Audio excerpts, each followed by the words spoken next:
But suddenly Jonas had noticed, following the path of the apple through the air with his eyes, that the piece of fruit had, well, this was the part he couldn't adequately understand. The apple had changed. Just for an instant. It, it had changed in midair, he remembered. Then it was in his hand, and he looked at it carefully. But it was the apple, unchanged, the same size and shape, a perfect sphere, the same nondescript shade, about the same shade as his own tunic. So again in this paragraph we see some foreshadowing that the apple had changed. We don't really know how or why or what that means, but it tells us that these changing things are going to be important later on. There was absolutely nothing remarkable about that apple. He had tossed it back and forth between his hands a few times, then thrown it again to Asher, and again in the air. For an instant only, it had changed. It had happened 4 times. Jonas had blinked, looked around, and then tested his eyesight. Squinting at the small print on the identification badge tunic attached to his tunic, he read the name quite clearly. He could also clearly see Asher at the other end of the throwing area, and he had had no problem catching the apple. Jonas had been completely mystified. Ash, he had called, does anything seem strange to you about the apple? Yes, Asher called back, laughing. It jumps out of my hand onto the ground. Asher had just dropped it once again.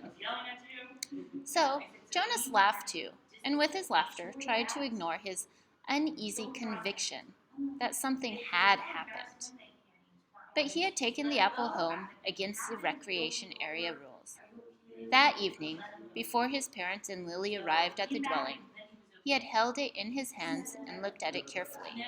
It was slightly bruised now, because Asher had dropped it several times. But there was nothing at all unusual about the apple. So here, while playing catch with Asher, Jonas sees the apple change. And it confuses him so much that he decides to break the rules, to take the apple home, to figure out this problem. He had held a magnifying glass to it. He had tossed it several times across the room, watching, and then rolled it around and around on his desktop, waiting for the thing to happen again. But it hadn't. The only thing that happened was the announcement later that evening over the speaker. The announcement that had singled him out without using his name.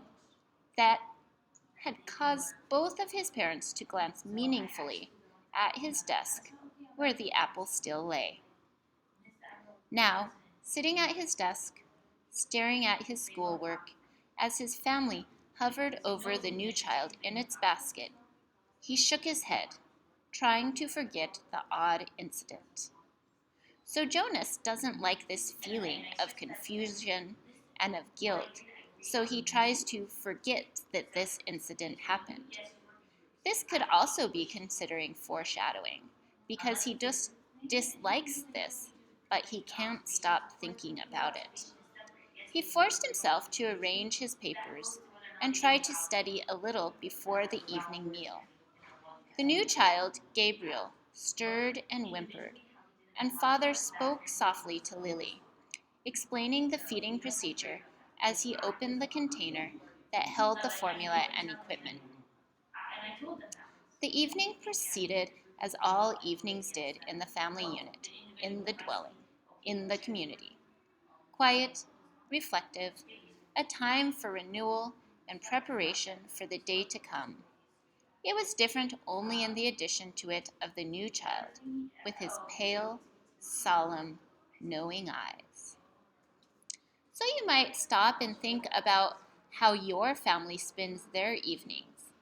Do they have a quiet thinking time, or do they do something else?